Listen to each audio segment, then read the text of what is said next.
lo verás durante la charla, pero con muchas ganas y con mucho entusiasmo de tener en su vida la literatura. Ya estamos grabando. No, la señal de que estamos grabando. Ya estamos grabando. Vamos a empezar. Pues Juan, muchas gracias por aceptar esta invitación. De verdad que es un honor que nos acompañes en esta aula virtual del Centro Educativo ECA. Hace más de un año, el 24 de marzo, teníamos, no sé si recuerdes, una cita presencial, pero vino esto de la pandemia, nos fuimos a la modalidad virtual y es un año después que podemos vernos ahora en esta modalidad virtual y de verdad es un gusto que estés aquí con nosotros. Y bueno, voy a leer un poquito para los que no conozcan a Juan, mis alumnos ya lo conocen perfectamente, un poquito de la semblanza que está en la página del Colegio Nacional. Si yo leo mi semblanza me pasaría mucho tiempo, voy a leer la del Colegio Nacional. Entonces, Juan Villoro nació en la Ciudad de México el 24 de septiembre de 1956, estudió Sociología en la Universidad Autónoma Metropolitana, asistió al taller de cuento de Augusto Monterroso, escribió guiones del programa radiofónico El lado oscuro de la luna en Radio Educación entre 1977 y 1981. Fue agregado cultural de México en la República Democrática de Alemania. Vivió en Berlín hasta 1984.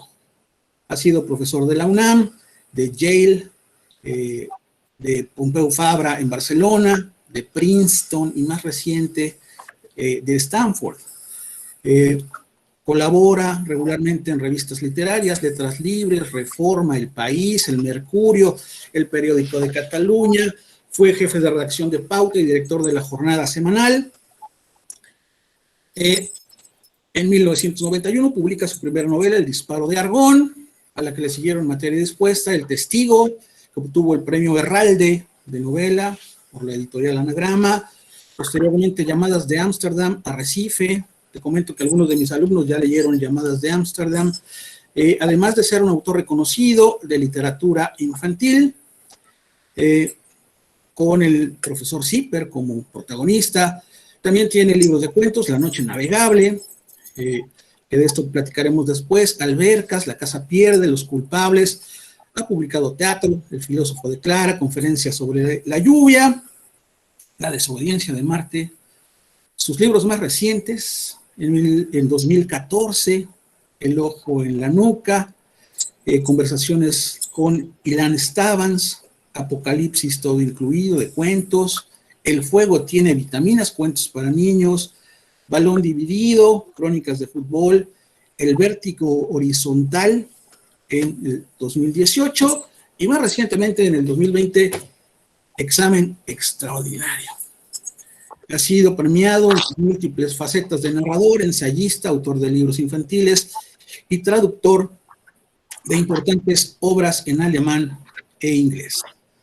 Juan Villoro es miembro del Colegio Nacional, al cual ingresó el 25 de febrero de 2014.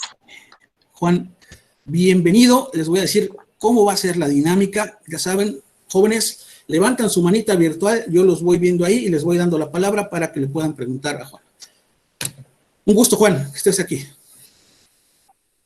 No, hombre, al contrario, como siempre, Juan Salvador, qué gusto verte otra vez, estar con tus alumnos. Me acuerdo perfectamente que teníamos planeada esa reunión. Yo estaba viviendo en San Francisco y yo regresaba a México el 21 de marzo, de modo que una de mis primeras actividades al regresar a México era la de estar contigo y con tus alumnos, pero justamente a mi regreso coincidió ese momento, ¿no?, con el encierro. No sabíamos qué dimensiones iba a tener la pandemia y allí se inició pues toda esta etapa que nos ha costado tanto trabajo a todos, que ha sido tan pesada y pues que nos ha llevado a reunirnos ahora a través de las pantallas, ¿verdad? Ojalá alguna vez nos podamos ver otra vez presencialmente, pero por ahora lo que tenemos es esto y les doy las gracias por recibirme a todos en su computadora. Muchas gracias, Juan. Les platico cómo va a ser la actividad. Está pensada para nuestros alumnos. Entonces serán ellos los que harán las preguntas. Chicos, ya saben, levantar su manita virtual y yo les voy dando la palabra. Estén atentos para que cuando yo los nombre, ustedes puedan entrar y listo. Ya tengo ahí la primera mano. Si quieres empezar, no la bajen porque si no pierden su turno, ¿eh? Si quieres empezamos, Juan, ya tenemos muchísimas manos. Voy contigo. Excelente. Muy bien. Alejandro, Daniel, voy contigo. Adelante. Sí, pero Juan, tengo una pregunta que serían más o menos dos. ¿Usted va a sacar un nuevo libro? Sí, desde luego. Voy a sacar pronto 2 libros, uno para chicos, que es una aventura del profesor Zipper, este personaje del que yo ya he escrito 3 novelas, y esta es la 4ª, que se llama El profesor Zipper y las palabras perdidas.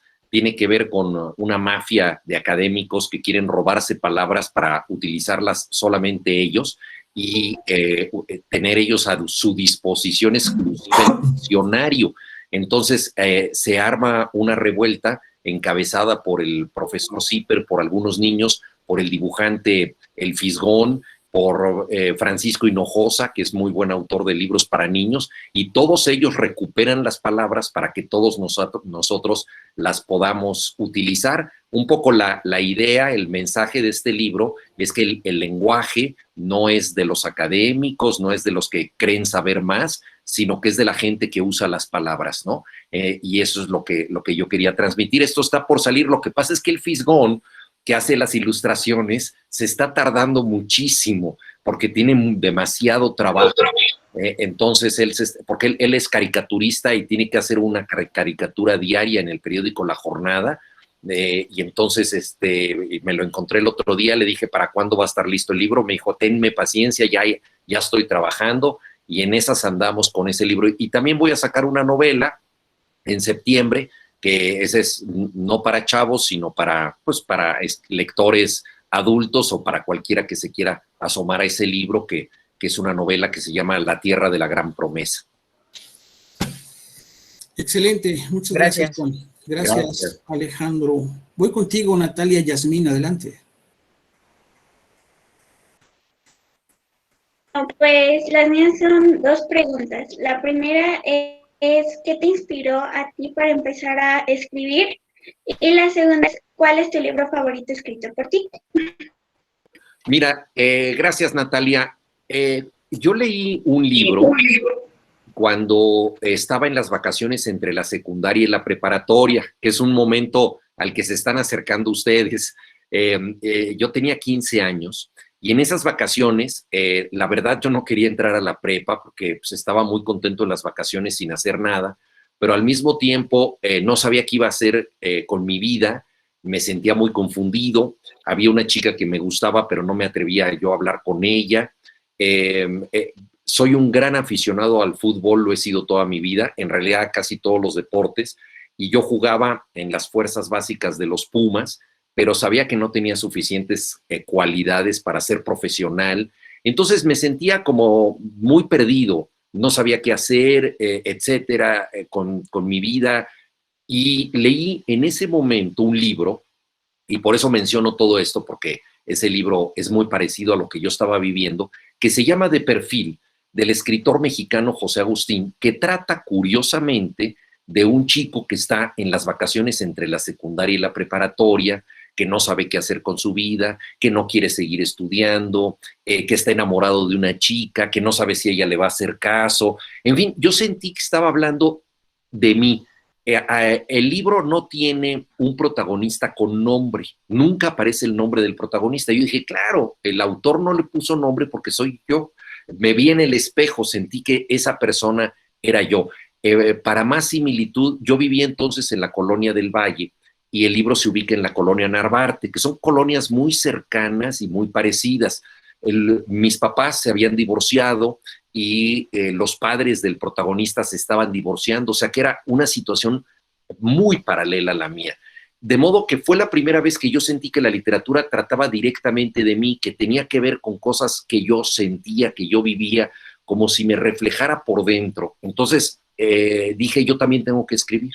Ese fue el libro que me convirtió en escritor, naturalmente en un escritor muy inculto, porque había leído un libro por gusto y ya quería yo escribir otro, ¿no? Pero pues así se tiene que empezar, hay que atreverse a hacer las cosas.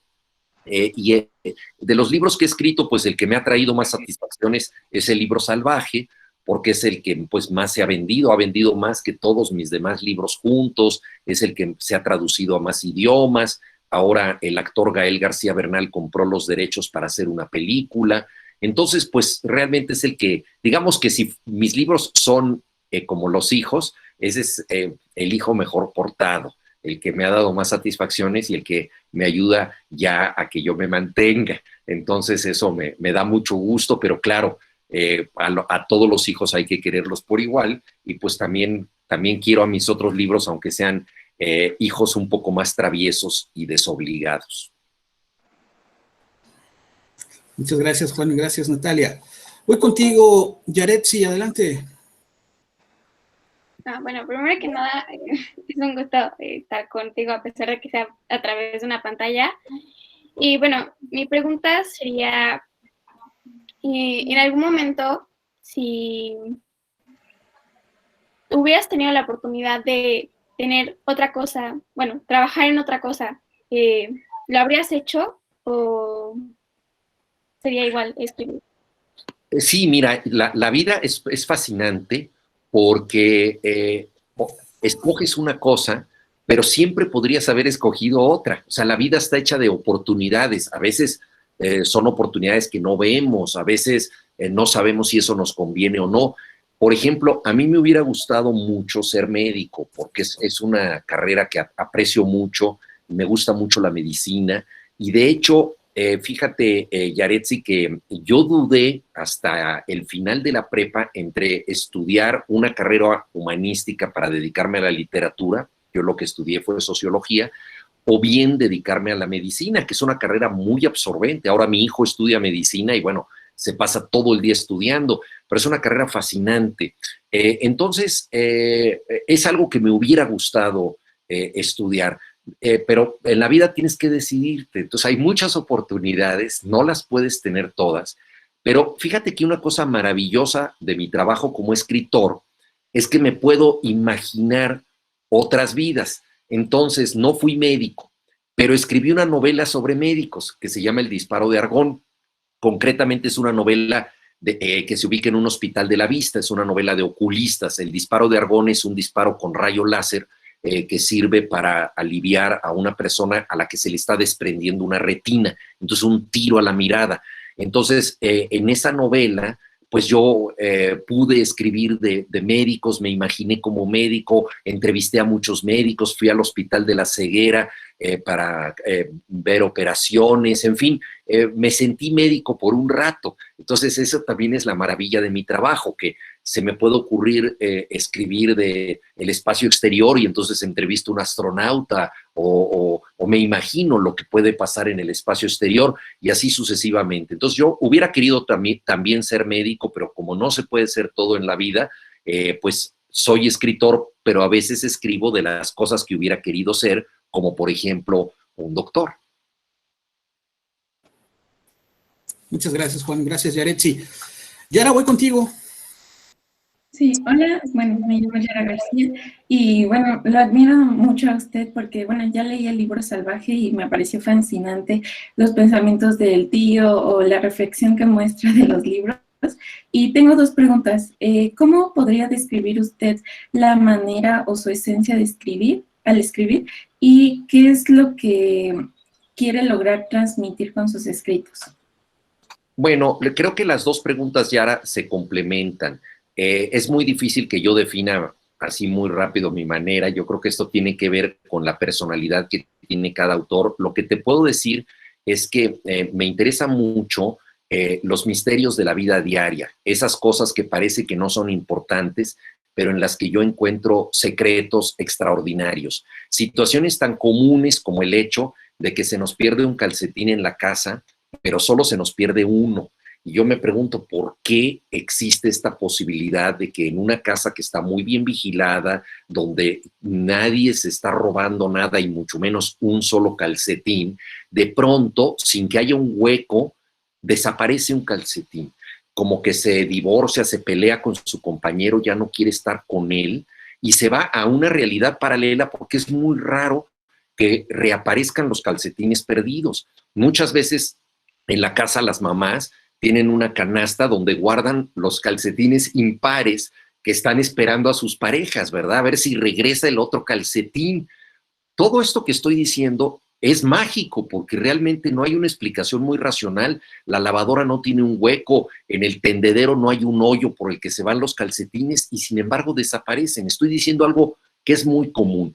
Y así, si nosotros observamos la vida, está llena de misterios, ¿no? Como esto de que dejamos un cuaderno o un libro en la mesa de la cocina y de pronto aparece en otro lado. ¿Por qué sucede eso? Es difícil saberlo, es como si el libro se moviera a voluntad, por eso escribí el libro Salvaje, ¿verdad? Como si los libros se acercan o se alejan de los lectores según quieren ellos.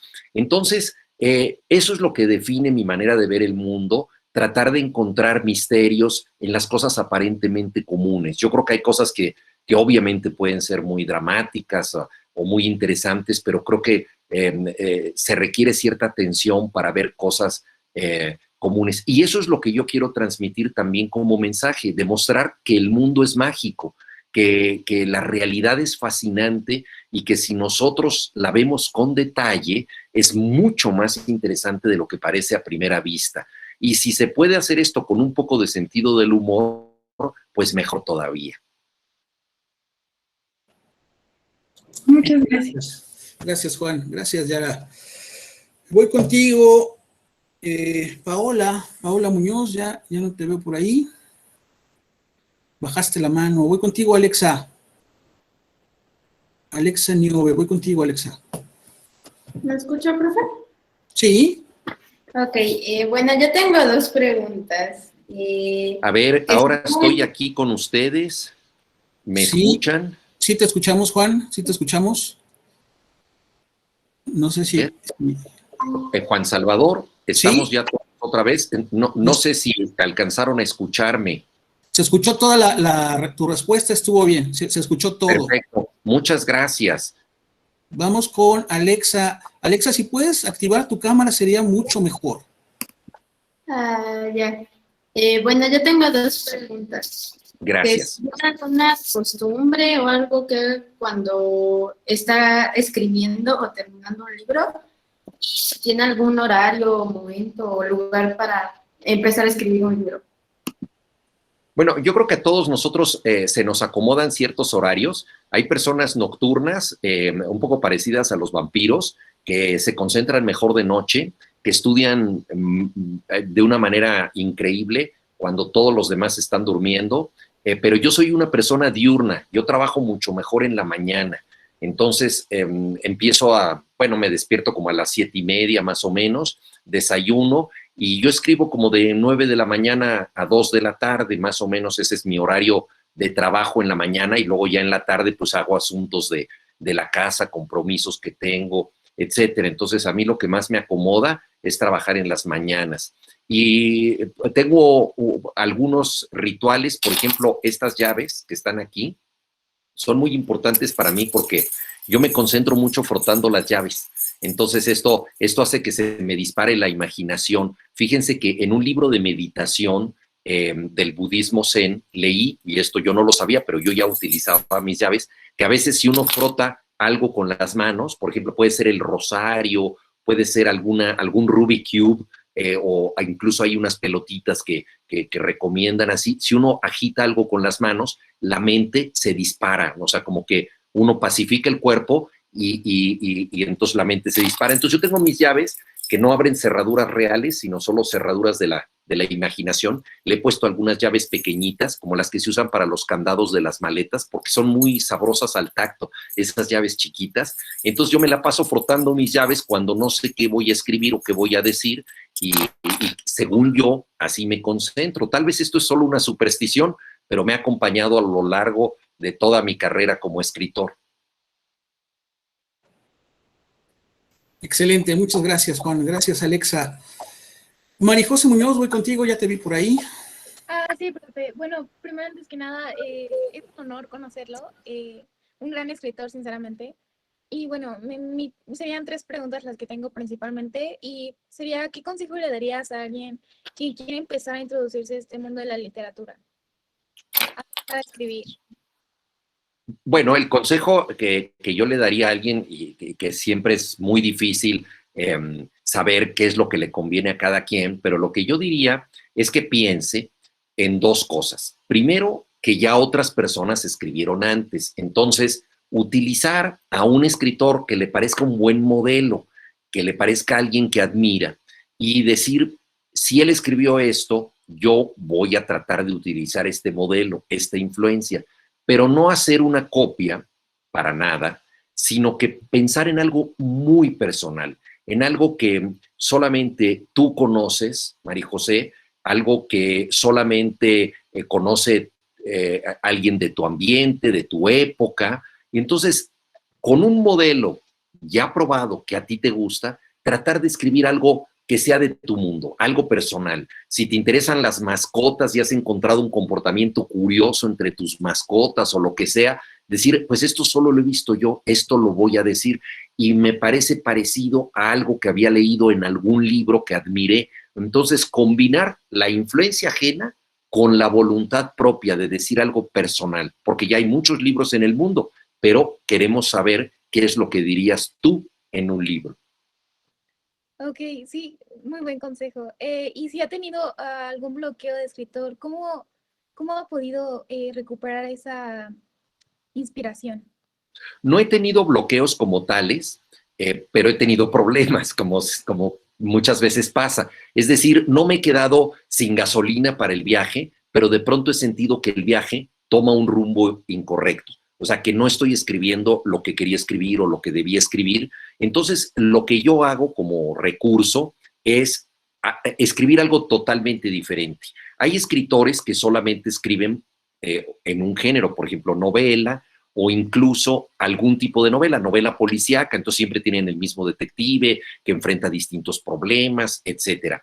Yo soy un escritor que escribe en distintos géneros y en parte pienso que lo hago precisamente por esto. Cuando me siento atascado, que ya no puedo seguir con una historia, por ejemplo, estoy escribiendo un trabajo sobre otro autor, ¿no?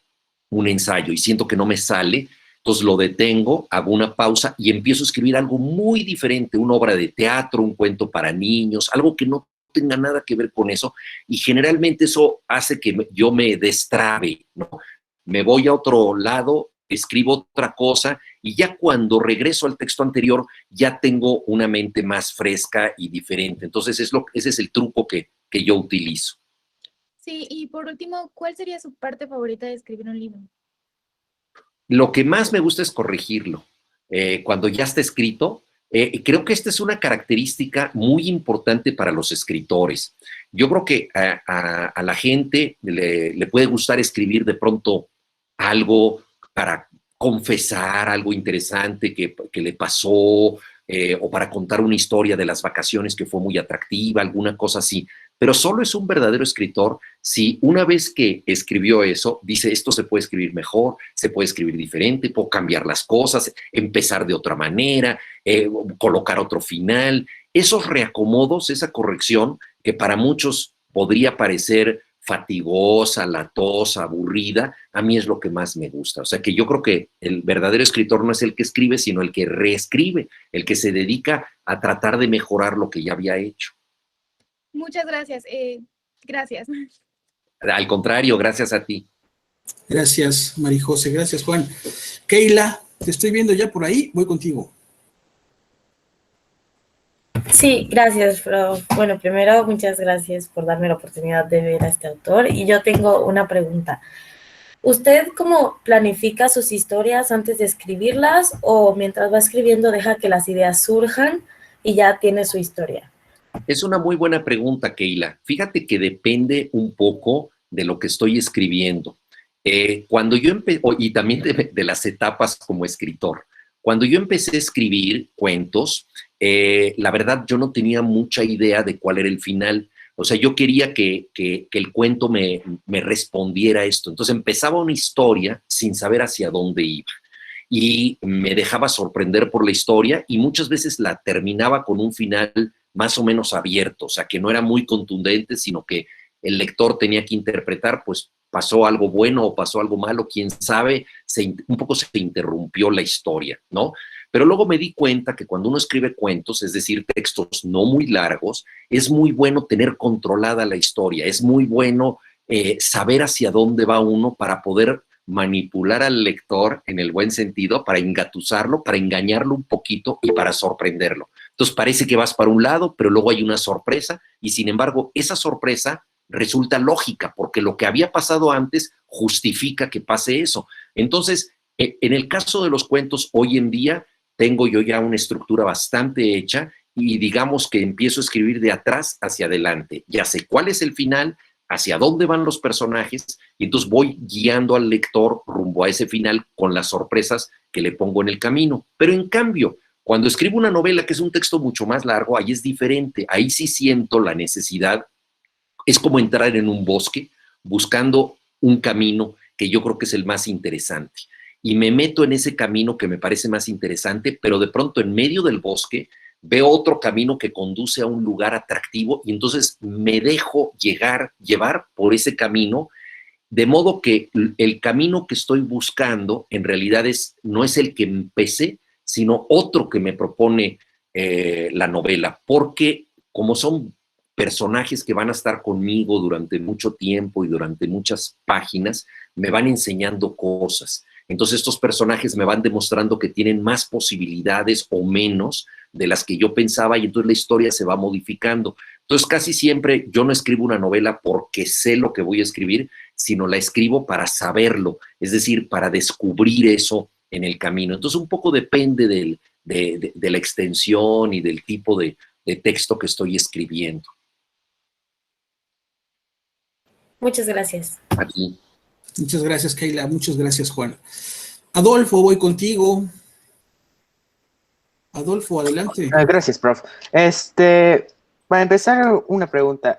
¿Cuál es su género favorito literario y quién, tal vez ya hicieron esa pregunta antes, pero quién fue quien lo inspiró a convertirse en escritor? Bueno, la segunda ya la había comentado, José Agustín, escritor mexicano, 12 años mayor que yo, todavía está vivo, ya no escribe porque tuvo un accidente. Fíjense qué historia tan terrible. A veces los fans acaban con la gente y a veces de manera voluntaria, pero muchas veces, casi siempre de manera involuntaria.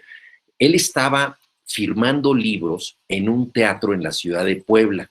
Entonces estaba firmándole a sus fans los libros y se fue haciendo para atrás porque eran muchísimos fans. Se le estaban acercando y ustedes habrán visto que hay algunos teatros que tienen un foso para la orquesta. En los teatros en los que a veces hay una orquesta, la orquesta no la vemos, está en un foso, está hundida, ¿no? Y entonces él se fue haciendo para atrás. Se fracturó el cráneo en 3 partes, sobrevivió de milagro, pero ya no pudo. Es un caso dramático, pero que yo creo que nos debe hacer pensar porque pues circunstancias que, sobre todo los grandes cantantes, las cantantes, pues han padecido a veces acoso de los fans y los fans, pues queriendo tener algo de sus ídolos, a veces los llevan a situaciones terribles, ¿no? Y fue lo que pasó con José Agustín y como pues yo he sido un fan de José Agustín, me siento muy mal por esta situación. Y luego respecto al género favorito, pues mira, la verdad es que todos los géneros, Adolfo, me parecen igualmente atractivos, depende del momento del día y de la fase por la que yo esté pasando. Me gusta mucho escribir crónicas de fútbol, que como les he dicho es uno de mis pasiones, pero de pronto me acuerdo de un cuento para niños que estoy escribiendo y retomo ese cuento, o quiero escribir sobre un autor que admiro mucho y lo hago. Entonces, cada vez que estoy haciendo un género, pues la verdad es el que más me gusta. Todos tienen riesgos distintos, desafíos diferentes. todos te ponen nervioso de manera distinta, porque, por ejemplo, escribir una novela de 300 páginas, pues tienes que tener mucha paciencia, mucha determinación, estar dispuesto a trabajar durante mucho tiempo en la novela. Y eso es complicado, pero igualmente complicado es escribir un artículo para el periódico. Yo los viernes publico en el periódico Reforma y mañana jueves me tengo que encerrar sí o sí a hacer mi artículo. Y ese es un texto pequeño, pero a veces no sabes qué vas a decir y entonces a veces escribir algo pequeño, pero que lo van a leer de inmediato, pues eso también tiene otro tipo de riesgos. Y finalmente, pues todas estas distintas situaciones, estos distintos desafíos, pues me parecen atractivos. Excelente, muchas gracias, Juan. Gracias, Adolfo, por tu pregunta. Voy contigo, Joltik. Primero que nada, buenos días. Muchas gracias por estar aquí. Y bueno, mi nombre es Ian Joltik Gómez Sánchez y tengo dos preguntas. Sé que a usted le encanta el fútbol, ha escrito varios libros, entre ellos los más populares, Dios es redondo y balón dividido, pero ¿por qué le apasiona el fútbol? Y mi segunda pregunta es, ¿usted adaptaría una de sus novelas en el mundo cinematográfico? Bueno, la pasión por el fútbol es bastante común, porque la verdad hay millones y millones de personas que la tienen, entonces más raro sería, por ejemplo, que preguntarle a la gente por qué tienen pasión por los libros, porque por desgracia la gente no siempre lee muchos libros y yo creo que ese es parte de los problemas que tenemos en nuestra sociedad, que la gente no está suficientemente informada, no ha pensado lo suficiente por su cuenta, que es a lo que te ayudan a hacer los libros. A mí el fútbol me encanta, pues es un deporte muy sencillo en cuanto a sus reglas, lo puede practicar casi cualquier persona, porque puede ser chaparrito y ser Lionel Messi, ¿no? Puedes ser espigado y no muy fuerte y ser también un jugador importante, como lo fue, por ejemplo, Beckenbauer, un jugador alemán extraordinario. No necesitas una cualidad física especial, a diferencia del básquetbol o a diferencia del fútbol americano, que requieren de aptitudes físicas muy determinadas para realizarlo. Entonces, el fútbol a mí me gusta muchísimo por estas razones obvias y también pues porque es el deporte que apasiona a la gente que yo conozco. Eso también es muy divertido, ¿no? Si el fútbol fuera un deporte secreto, pues a lo mejor no me interesaría tanto, pero es muy divertido ver el fútbol con tus amigos y si un amigo le va a otro equipo, pues compartir con él esa experiencia y entonces burlarte si gana tu equipo y aguantar sus bromas si gana el suyo y así. Eso también es muy importante para mí, ¿no? Entonces, es una pasión y creo que el fútbol explica mucho lo que somos. Habría una segunda pregunta que yo me hago ahora ante ustedes. ¿Por qué escribir de fútbol? Bueno, el fútbol es la forma de entretenimiento más repartida y popular en todo el planeta Tierra. Y yo creo que para entender una época es muy importante saber cómo se divierte la gente en una época. Si queremos conocer el Imperio Romano o el mundo de los mayas clásicos, no solo tenemos que conocer su religión, su política, su economía, sino también saber cómo se divertían los mayas, qué hacían. Eso dice mucho de ellos. Y lo mismo de los romanos, ¿no? En los mayas y el juego de pelota, o los romanos y los gladiadores. Ahí tenemos una condensación importante de su época, de su vida. Entonces, para entender nuestra época, pues si el deporte más repartido, más popular es el fútbol, pues creo que vale la pena estudiarlo. Y había otra pregunta, Ian Joltik, que se me pasó. ¿Cuál era? Ah, sí, claro. ¿Usted adaptaría una de sus novelas en el mundo cinematográfico? La del cine. Bueno, yo he escrito guiones de cine. La verdad es que escribir guiones de cine es muy pesado porque intervienen muchas personas y hay que adaptarse a las necesidades de productores, actores, el director. Es muy complicado. No es un mundo que me guste mucho porque tienes muy poca creatividad, muy poca libertad creativa. Entonces, algunos de los guiones que yo he escrito se filmaron hace mucho y prometí no volver a escribir un guión nunca jamás.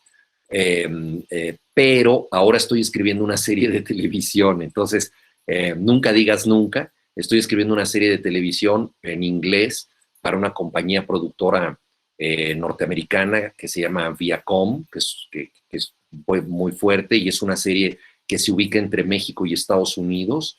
El protagonista, esperemos que sea Demián Bichir, que es un actor mexicano que ya estuvo nominado al Oscar, que vive en Los Ángeles, pero ha trabajado mucho en México. Entonces, la historia de un periodista mexicano-norteamericano que vive en Los Ángeles, que ha estado en la guerra de Irak y regresa a México y tiene que cubrir una noticia en nuestro país. Entonces, es una serie en 8 episodios que se llama Los Daños Elegidos. Ok, muchas gracias por sus respuestas. De nada. Gracias, Juan. Gracias, Yoltik. Denek, voy contigo. Denek. Gracias, profesor. Bueno, pues muy buenas tardes. Muchas gracias por su tiempo. Antes que nada, expresarle mi admiración. De verdad, sus novelas me han inspirado a seguir escribiendo y a acercarme un poco más al mundo de la lectura, que me estaba alejando, pero pues gracias a sus novelas y bueno, pues me he acercado un poco más. Tengo una pregunta. Yo he escrito desde hace unos años. Ya escribí un libro de poemas y ahora estoy en proceso de escribir una novela. Pero yo me puedo autodenominar como un infiel amante de las letras. Un consejo que me pueda dar y nos pueda dar a los que escribimos, ¿cómo serle un poco más fiel a las letras, al hecho de escribir, cuando de repente nos entran algunas crisis o algunos conflictos? ¿Cómo poder ser fiel a la escritura? Mira, yo creo que gracias por la pregunta y por el comentario. Las crisis son normales en cualquier profesión. Yo me imagino que incluso un sacerdote de pronto tiene una crisis de fe y su determinación para superar esta crisis es lo que lo hace seguir siendo sacerdote. Me imagino que un deportista, pues que de pronto pierde un partido, si es que juega un deporte de conjunto, o pierde una carrera de natación, alguna competencia, siente que a lo mejor no va a poder seguir adelante y se tiene que superar. Entonces yo creo que las derrotas es lo que muchas veces nos alimenta a seguir adelante. Entonces las crisis son normales, ¿no? Ahora bien, yo creo que es terrible que alguien se fuerce a escribir. O sea, yo creo que uno escribe porque no te queda más remedio. O sea, realmente tienes que escribir por pasión, por determinación. Entonces, tú eres escritor como, digamos, como si fueras un canario que no puede dejar de cantar. Y tú le dices al canario, pero canario, ya no cantes. Eso quiere decir, más o menos, canario, no seas canario, porque un canario lo que hace es cantar, ¿no? Yo tengo 2 perros que se han convertido en una pesadilla para mis vecinos porque ladran a deshoras, ¿no? Y no les puedo decir a mis perros, ya no ladren, porque es como decirles, no sean perros, ¿verdad? Porque en su mundo, pues la comunicación es el ladrido. Lo que tengo que hacer es ponerlos en otra parte, en fin, darles condiciones a ellos para que no estén ladrando junto a los vecinos. Lo mismo pasa con los escritores. Si tienes ganas de ladrar, hay que ladrar. Si no tienes ganas, pues no ladres. O sea, realmente dejar pasar la crisis, dejar pasar ese momento, como tú dices, eres inconstante con la literatura. Y si hay otras cosas que te jalan, pues dejarte llevar por ellas, porque tarde o temprano también esas cosas te van a ayudar en la literatura, porque la literatura está hecha de muchas cosas. La literatura es una manera de investigar la vida, y la vida tiene que ver con enormes cosas. Si a ti de pronto te interesan los videojuegos, o te interesa la arquitectura, o te interesa la gastronomía, y te pones a hacer recetas y cosas así, todo eso, cuando regreses a la literatura te va a servir, porque algún personaje tuyo va a preparar un platillo increíble o va a estar construyendo un edificio, ¿no? O va a hacer cosas relacionadas o se va a meter en un videojuego o va a encontrar la clave de una historia en un videojuego. Es decir, esos otros mundos regresan al tuyo. Entonces yo creo que la literatura se alimenta de todas esas cosas y entonces hay que dejar pasar la crisis, porque lo peor que puede ocurrir es escribir por obligación. O sea, uno escribe por obligación, pues una composición para el maestro Juan Salvador, ¿verdad? Que nos la pide y tenemos que hacerlo. Yo lo he hecho y muchas veces como alumno lo he agradecido, porque es poner en claro lo que uno ha aprendido, ¿no? Pero cuando uno escribe un cuento, un poema, una novela, debe hacerlo por esa pasión incontenible, o sea, de que si no lo haces, sientes que te asfixias. Entonces, hay que esperar ese momento y mientras tanto hacer otras cosas, porque todo lo que uno aprende de la vida sirve a la literatura, porque la literatura, como dije, es un instrumento para investigar la vida, para encontrar sus misterios. Muchas gracias. Muchas gracias. Muchas gracias. Voy contigo, Ana Paola Ortiz. ¿Dónde andas? Hola, buenas tardes. Pues yo quiero hacer dos preguntas muy importantes porque mi libro favorito es el libro Salvaje. En el libro Salvaje, ¿de qué se inspiró? O sea, ¿en qué se inspiró para escribir la aventura que el niño vivió? Bueno, la inspiración es el contacto que yo he tenido con los libros, ¿no?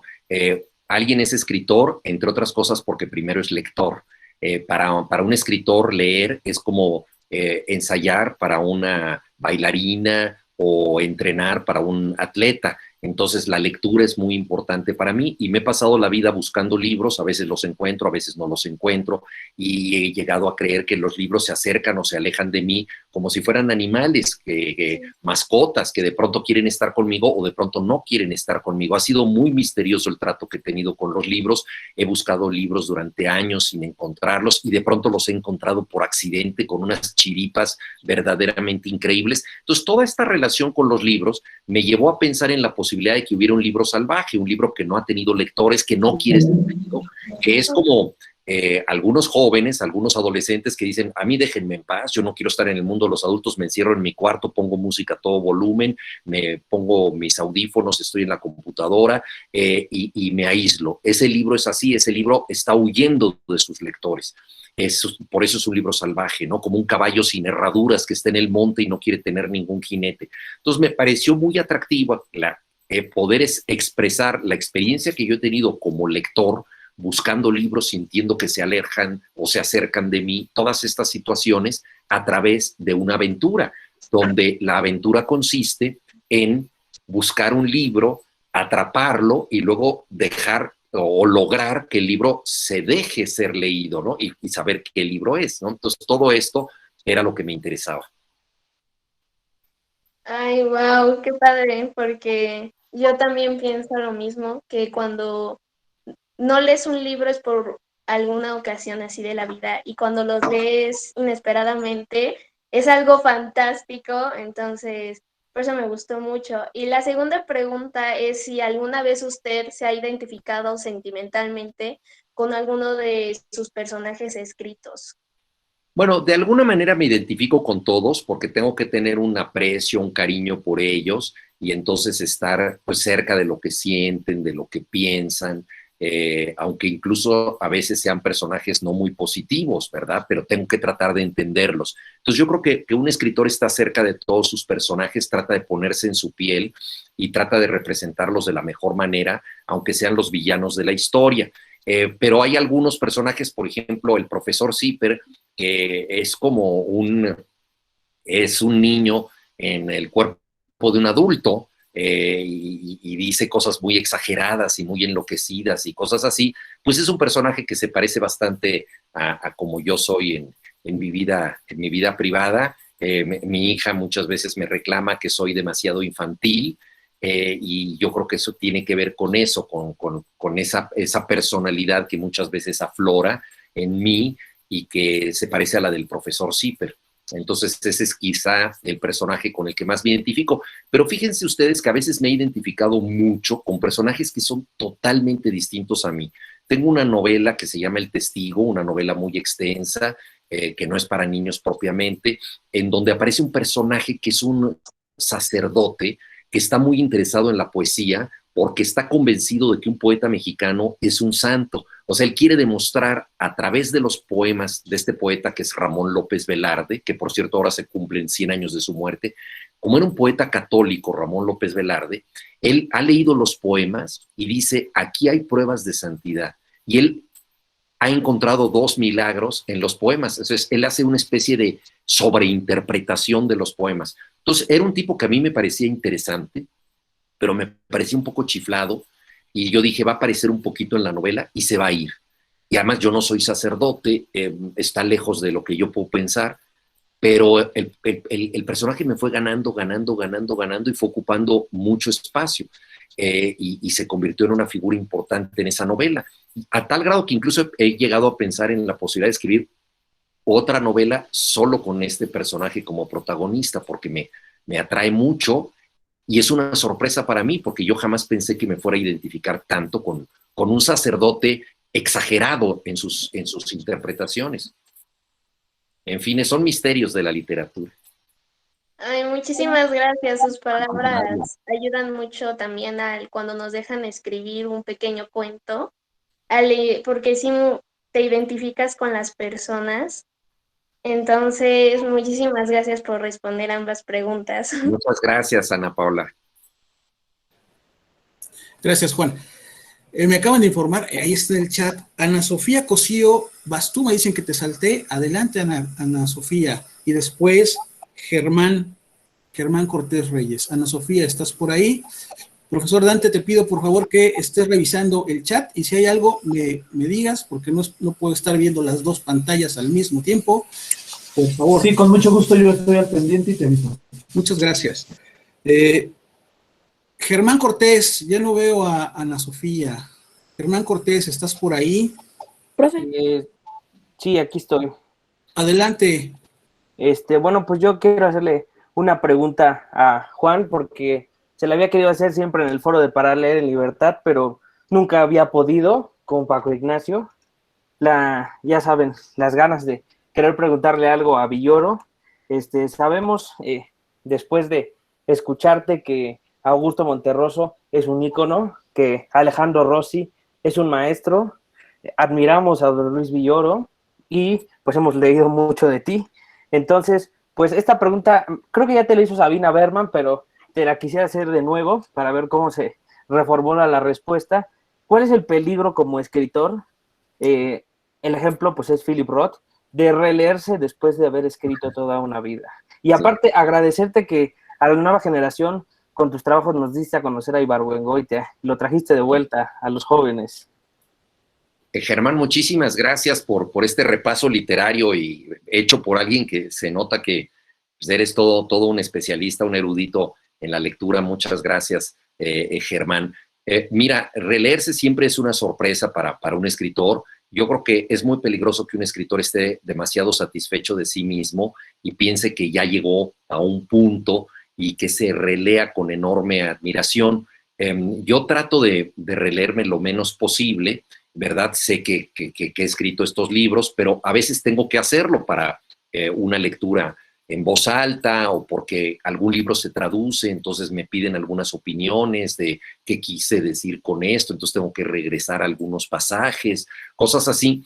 Y fíjate que la experiencia que yo tengo al releerme, cuando siento que lo que estoy leyendo me parece extraño y me sorprende como si lo hubiera escrito otro, es el momento en el que yo siento que algo quedó bien. Es decir, que incluso yo me sorprendo, digo, pero ¿cómo se me ocurrió esto? Esto está muy raro, parece que lo escribió otro. Esa sensación de que el texto ya es independiente, que tiene vida propia, que va por su cuenta, es lo que a mí me hace sentir que quedó bien hecho. Lo cual, por supuesto, me priva de sentirme muy orgulloso de ese texto, porque lo mejor que tiene es que parece ajeno. Yo lo leo y digo, wow, esto se le ocurrió a otra persona, no se me ocurrió a mí, y entonces pues no puedo presumir, ¿verdad? Porque yo digo, no, me gusta porque parece que lo hizo otra gente, realmente estoy sorprendido. Es esa sensación, pero claro, es muy peligroso de pronto uno sistemáticamente releerse, que es lo que sucedió con Philip Roth, que dejó de escribir después de eso. Claro, era un escritor que ya tenía cerca de 80 años, si no es que ya los había cumplido, que había escrito muchísimos libros, entonces los releyó todos y dijo, pues no me ha quedado mal lo que he hecho, pero ya no puedo más. Pero yo creo que es abrumador releer todo lo que uno ha hecho, ¿no? Yo creo que uno debe estar pensando más en el futuro, en una nueva aventura, y no tratar de recuperar viejas glorias o viejos fracasos. Gracias, Juan. Gracias, Germán. Muchas gracias, Juan. Muchas gracias, Germán. Voy contigo, Héctor. ¿Estás por ahí? Voy contigo. Sí, primero, buenos días. Y quería preguntarle, ¿qué representa en el libro salvaje el laberinto de libros de la casa del tío? Para Bueno, usted. sí, gracias, Héctor. Mira, una biblioteca es como un laberinto. Cuando entras por primera vez a una gran biblioteca, te sientes perdido. Realmente es muy difícil orientarte en una biblioteca y a veces te da miedo quedarte perdido ahí, que no te vayan a descubrir y que entonces cierren la biblioteca y tú te quedes atrapado. Las grandes bibliotecas son formas bastante laberínticas. Entonces, yo quería que mi protagonista, que se llama como yo, Juan, entrara a esa biblioteca y se asustara un poco, dijera, esto es para perderse. Entonces, por eso le dan una campanita para que lo puedan localizar en cualquier lugar de la biblioteca, porque es como un auténtico laberinto. Y un poco lo que yo quiero decir es que, en efecto, una biblioteca es como un laberinto, pero es un laberinto que puedes conocer, un laberinto que puedes descifrar. Y entonces, en esa medida, puedes aprovecharlo para ti. Entonces, toda biblioteca es un laberinto, pero es un laberinto que puede ser domesticado, por así decirlo. Y por último, ¿qué obra hecha por usted es su favorita? Bueno, ya lo comenté, el libro salvaje, por las razones que dije, pero esto no quiere decir que no quiera los demás libros. Gracias. Gracias, Héctor. Gracias, Juan. Voy contigo, Melissa. Lo admiro mucho. Igual leí el libro salvaje y me encantó.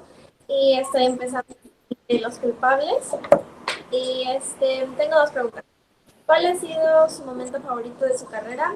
¿Y cuál cree que ha sido la razón de su éxito? No pude oír la segunda pregunta porque como que se borró la voz un poquito. ¿Cuál cree que ha sido la razón de su éxito? Ay, no se oye del todo. Alguien, no sé si Juan Salvador. No te escuchamos, Melissa. La segunda pregunta no se escucha. Si quieres hacerla otra vez. ¿Cuál cree que ha sido la razón de su éxito? La razón. Bueno, mira, lo del éxito es muy relativo todo, porque en la vida lo importante es estar satisfecho con las cosas que haces. Entonces, para mí, lo significativo en mi vida ha sido poderme dedicar a escribir, que es lo que yo quiero. No es fácil porque no es un trabajo que se esté demandando mucho. O sea, el mundo necesita muchos médicos, muchos arquitectos, muchos ingenieros, pero no tantos escritores. Entonces, porque ya hay muy buenos y los escritores, incluso muertos, siguen dando mucho de qué hablar y lo seguimos leyendo con provecho. Entonces, yo creo que ese es para mí el mayor éxito, el poder dedicarme a lo que yo quiero. Y te pregunté tantas veces la segunda pregunta que se me olvidó la primera. Ya estoy como el tío Tito. ¿Cuál ha sido el momento favorito de su carrera? Ay, pues mira, el momento favorito de mi vida ha sido el nacimiento de mi hija Inés. Ese lo tengo muy claro, ¿no? El momento favorito, pues yo no sé, probablemente cuando salió mi primer libro, porque es del único que me acuerdo la fecha exacta, 24 de octubre de 1980. Había habido un temblor el día anterior y el editor me dijo, me habló por teléfono y me dijo de broma, a consecuencia del temblor salió su libro. Entonces fue como si la tierra lo hubiera expulsado y pues no me olvido nunca de ese momento. Muchas gracias. A ti, gracias. Gracias, Melissa. Gracias, Juan. Vanessa, voy contigo. Buenas tardes, un gusto. Yo, mi larga corta vida, he tenido muchos problemas, por ejemplo, con los libros que vienen en el plan de estudio. No siempre me atraen o algo, o ciertos clásicos que me atraigan. Entonces quería saber cuál es su opinión acerca de estos libros que vienen del plan de estudio. Mira, depende de los libros y depende del momento. Yo creo que en general se escogen buenos libros, pero a veces no estamos en el ánimo o en la edad de leerlos. Y yo creo que es tremendo leer por obligación, pero la escuela está hecha de eso, ¿no? A mí a veces me da mucha vergüenza que los muchachos tengan que leer un libro mío porque a lo mejor querían leer otra cosa. Entonces, digo, pues ahora me estoy convirtiendo yo en una obligación para pasar una materia y pues en esa medida me siento avergonzado. Pero en todas las universidades, yo mismo he dado clases, pues uno deja libros tratando de convencer a los alumnos de que valen la pena. Entonces yo creo que la mayoría de los libros son buenos, pero depende del momento en el que uno está y de cómo se enseñan, porque todos los libros están hechos de materia viva y sobre todo los clásicos que se ponen en los planes de estudio, pues son libros extraordinarios, pero a veces son demasiado complicados para nosotros o no tienen que ver con el estado de ánimo en el que estamos o nos parecen anticuados, etcétera. A mí, por ejemplo, hay libros que me han parecido muy aburridos la primera vez que traté de leerlos y que años después, cuando yo ya era otra persona, porque uno va cambiando con el tiempo, me han parecido fabulosos. De la misma manera, libros que me encantaron cuando yo era chavo, de pronto digo, pero ¿cómo me pudo gustar tanto esto que era absurdo, ¿no? Así pasa, ¿no? A todos nos ha pasado. Y entonces, pues me encantó lo que dijiste en tu larga, corta vida, porque todas las vidas tienen algo de eso, ¿no? Tienen algo de, toda vida es breve, pero al mismo tiempo toda vida es muy larga, y según cómo la vamos viviendo, vamos encontrando momentos para leer a nuestros autores favoritos. Muchas gracias, Vanessa. Muchas gracias, Juan. Tomo tu comentario para el buzón de quejas, Vanessa, para arreglar ahí. Pero bueno, voy contigo, Máximo Ojeda. Gracias, profe. Yo tengo dos preguntas. Que si le gusta el básquetbol, esa es la primera. Y la segunda, ¿cuál es su comida favorita? Mira, yo mido 1.92, entonces soy más o menos alto y yo jugué bastante básquetbol, sobre todo en la preparatoria. Incluso me metí una liga aquí en el gimnasio Juan de la Barrera, que fue sede de las Olimpiadas del 68, pero mi gran sorpresa fue cuando vi llegar al equipo oficial del Distrito Federal, ya equipo profesional. Yo tenía la estatura del más chaparrito de todos ellos. Entonces yo soy bastante alto, pero ya en términos de básquetbol profesional, pues no puedo competir.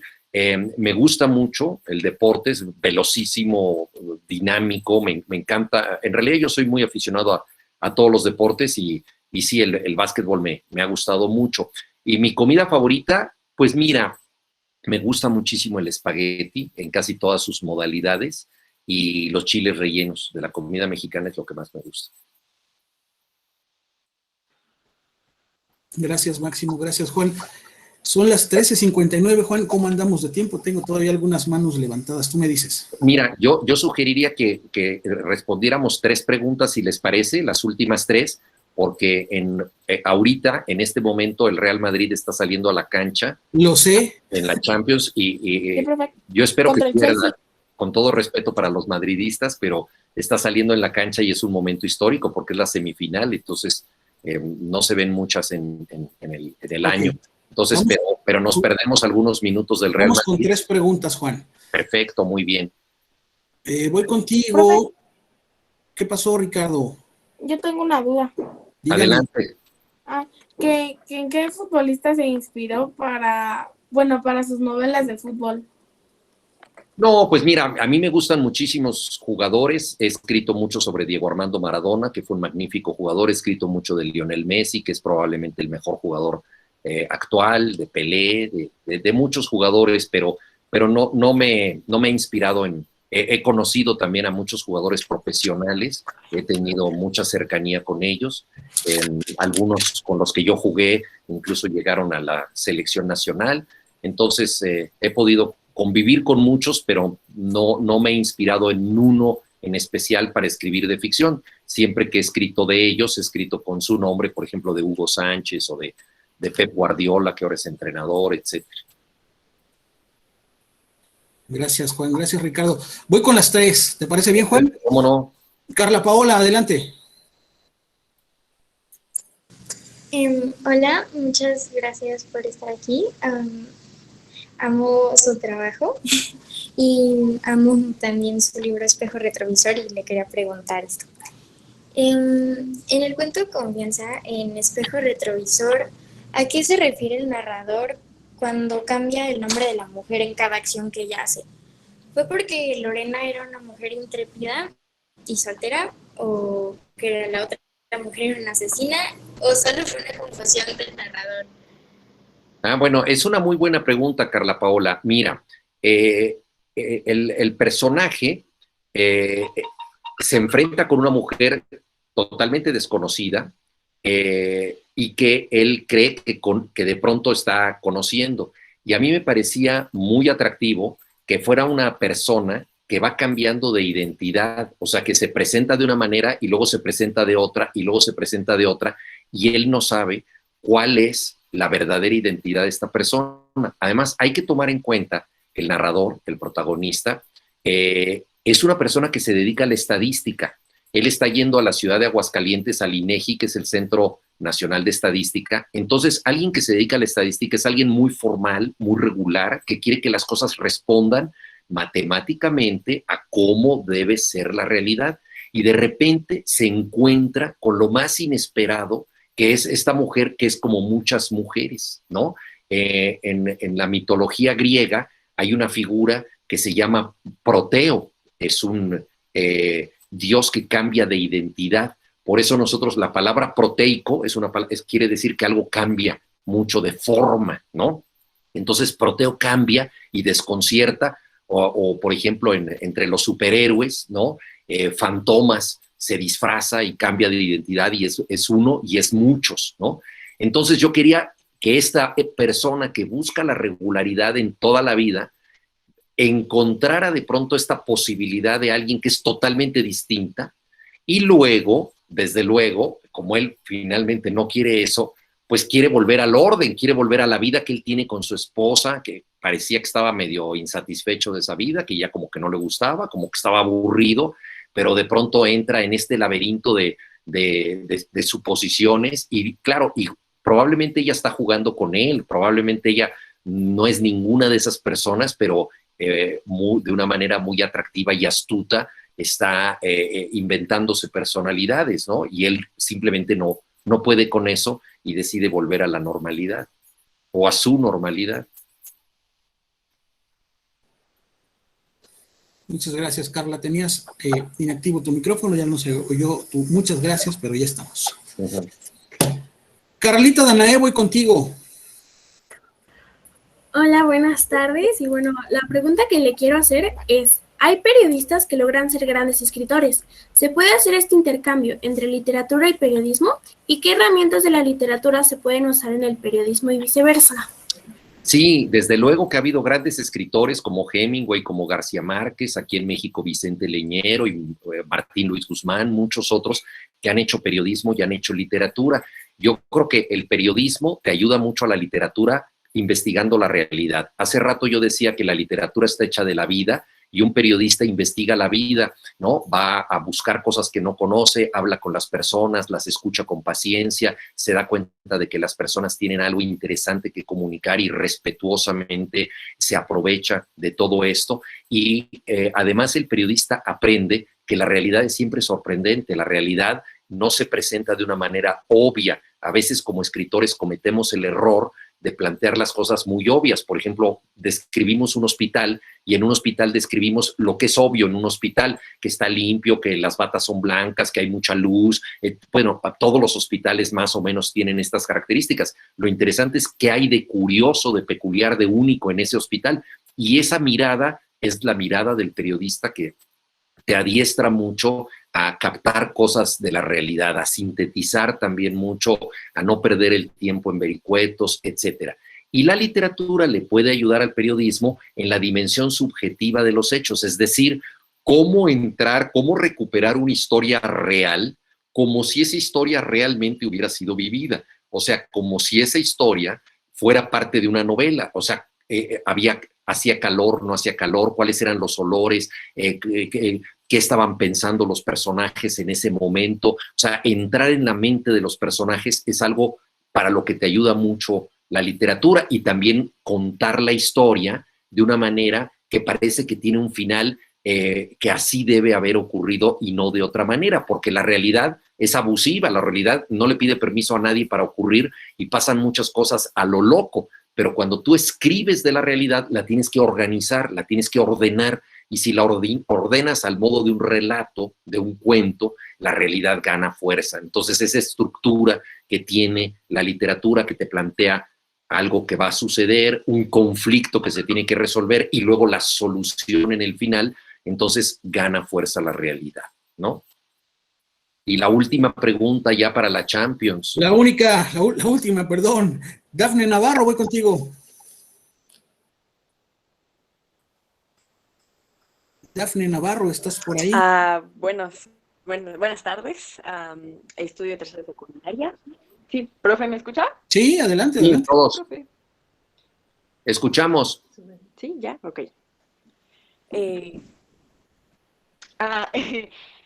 Hola, soy Dafne, estoy en tercera secundaria.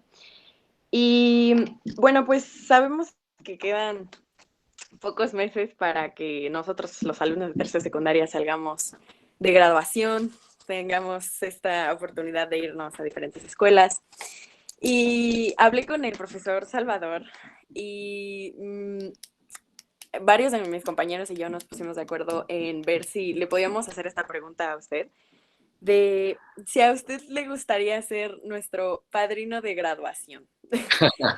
Bueno, ¿cuándo No se sé, van no a sé grabar? usted qué opine. Bueno, si me invitan ustedes y con el, yo quiero mucho al profesor Juan Salvador, me encanta el trabajo que él hace y si todas se dan las condiciones, ¿verdad? Si no hay semáforo rojo y se dan las condiciones, con todo gusto yo estaré con ustedes, me pongo de acuerdo con el profesor, ¿sí? Es un compromiso. Gracias, Dafne, por la invitación. Y bueno, pues gracias a todas, gracias a todos por haberme escuchado, como siempre, muy especialmente al profesor Juan Salvador, a Dante, que nos estuvo ayudando en toda la parte técnica, y a todos los miembros de la escuela que hicieron posible este encuentro, y espero que nos veamos muy pronto. Muchas gracias, Juan, gracias por tu generosidad. Nos vemos pronto en presencial. Esperemos que sí. Y coincido contigo, que pierda el Real Madrid. Nos Bueno, vemos. muy bien, muy bien.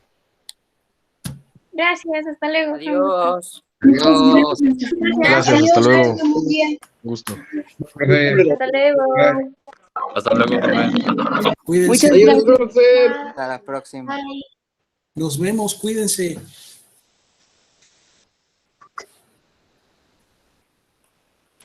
Que estén bien, cuídense mucho. Muchas gracias, maestra Villoro. Detengo la grabación.